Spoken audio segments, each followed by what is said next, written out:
What a beautiful red morning.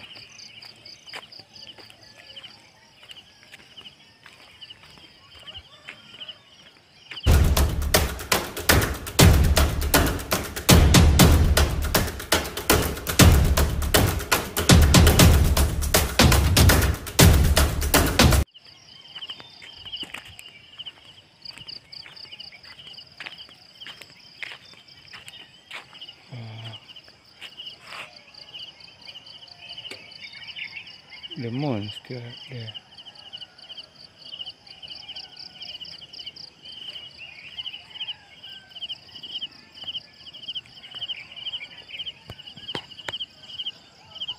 Good day mga ka-agri. So today po mag-uumpisa po talaga tayong maghukay para po sa butas na pagtataniman po natin ng ating lakatan ngayong araw. So hantabihan na nyo lang po yung ating mga trabaho ngayong araw, mga kasaging ka-agri, kalakatan at saka sa lahat nating mga ka-farm all over the world.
yun mga ka-farm, mula po dito hanggang po sa dulo ay nakagawa po tayo ng 29 holes.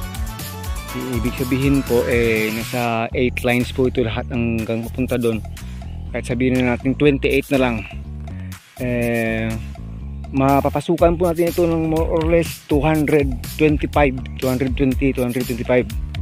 na puno ng lakatan, kahit 220 na lang.